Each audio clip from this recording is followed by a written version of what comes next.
Hello, അപ്പോൾ എല്ലാവരും ചോറൊക്കെ കഴിച്ചു. ഇപ്പം മിക്കവാറും വീട്ടിൽ ഇതായിരിക്കും അല്ലേ. ഇപ്പം ചാള കിട്ടുന്നുണ്ട്. 2-3 ദിവസം കൊണ്ട് ചാളയും നല്ല ചാളയുടെ പരുവും ചാള പൊരിച്ചതും ഇതൊക്കെ തന്നെയാണ്. എന്തായാലും നല്ല സൂപ്പറായിട്ട് ഇപ്പോൾ ആഹാരം കഴിക്കാൻ പറ്റുന്നുണ്ട്. ഇന്നലെ ചാള പുളിമുളകായിരുന്നു.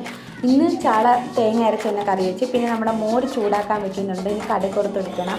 പിന്നെ നമ്മൾ തേങ്ങയൊക്കെ നല്ല അരച്ച് നല്ല നമ്മുടെ തോരൻ തോരൻ വേണം. മോന് ചില സമയത്ത് കഞ്ഞിയായിട്ടാണ് കൊടുക്കുന്നത്. അപ്പോൾ കഞ്ഞി കൊടുക്കുമ്പോഴത്തേക്കാണ് തോരൻ വേണം. തോരനോ എന്തെങ്കിലും വിഴുക്കോ എന്തെങ്കിലുമൊക്കെ അവന് നിർബന്ധമാണ്. അപ്പോൾ അവിടെ ഇന്നും അത് വയ്ക്കും. പിന്നെ ഇപ്പം ചൂടൊക്കെ എങ്ങനെ പോകുന്നുണ്ട്. ഇനി അടുത്ത മാസം തൊട്ട് ചൂടൊക്കെ നല്ല രീതിയിൽ കടുക്കുമെന്നാണ് പറയുന്നത്. അപ്പോൾ കൊച്ചു കുഞ്ഞുങ്ങൾക്ക് എപ്പോഴും വെള്ളം, കൊച്ചു കുഞ്ഞുങ്ങൾ മാത്രമല്ല എല്ലാവരും, എസ്പെഷ്യലി കൊച്ചു കുഞ്ഞുങ്ങൾക്കൊക്കെ നിറച്ച് വെള്ളം കൊടുക്കണം. ഇടയ്ക്കിടയ്ക്ക് വെള്ളമൊക്കെ കുടിപ്പിക്കണം. അങ്ങനെ ഞാൻ പാത്രമൊക്കെ തേച്ച് കഴിഞ്ഞ് ഒരുവിധം പണികളെല്ലാം ഒതുക്കുന്നുണ്ട്. അപ്പോൾ ഇന്ന് നമുക്ക് സ്പെഷ്യൽ നല്ല ചാള മീൻകറി, ചാള പൊരിച്ചത്, പിന്നെ പരു പൊരിച്ചത്. അത് ചോറ് തിന്നാൻ വേണ്ടി വെക്കുന്നില്ല, അപ്പം തന്നെ ഞങ്ങൾ അതിലും കൂടെ കഴിച്ച് തീർത്തിട്ടുണ്ട്.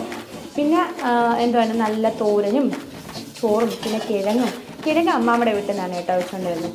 അങ്ങനെ ഒരുവിധം ഇന്നത്തെ പണികളൊക്കെ ഒരുങ്ങി ഉച്ചപ്പണികൾ.